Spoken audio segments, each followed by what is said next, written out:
Antoine Robitaille, Le Devoir. Monsieur Charest, j'ai deux questions très, très précises. Croyez-vous que le site Internet du réseau de résistance du Québécois devrait être illégal? Je trouve scandaleux que Pauline Marois refuse aujourd'hui à l'Assemblée nationale du Québec d'adopter une motion pour dénoncer les menaces formulées par le réseau québécois auquel elle est associée. Ça, je trouve ça proprement scandaleux.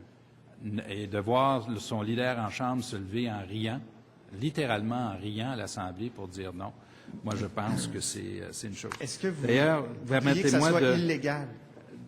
Permettez-moi de vous citer ce site-là là, du réseau Résistance du Québec. Sur leur site Internet, ils disent ceci.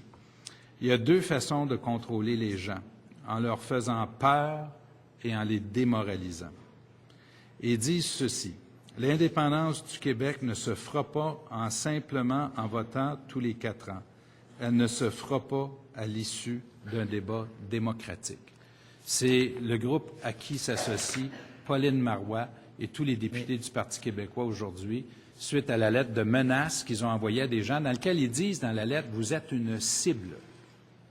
Vous êtes une cible. Ça, franchement, je trouve ça scandaleux. Là, c'est ma première question. Est-ce que ça devrait être illégal, M. Charest?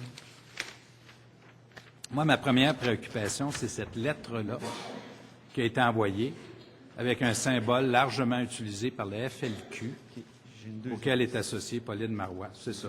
Pour le site Internet, on aura l'occasion d'en discuter avec le directeur général des élections. Ça me paraît comme étant un enjeu qui est secondaire par rapport au fond. Quel est le fond de l'enjeu? C'est ça, là. C'est la lettre que j'ai ici devant vous, là, qui est une lettre envoyée à du monde qui ont donné à un parti politique, qui l'ont fait légalement, qui l'ont fait honnêtement, puis qui se font dire que vous êtes une cible. Vous êtes devenu une cible. Et Pauline Marois, au lieu de dénoncer ça, par ses gestes aujourd'hui, le cautionne. Yves Chartrand, rue Frontenac. Si vous me permettez juste d'ajouter quelques éléments d'information sur le réseau de résistance du Québécois.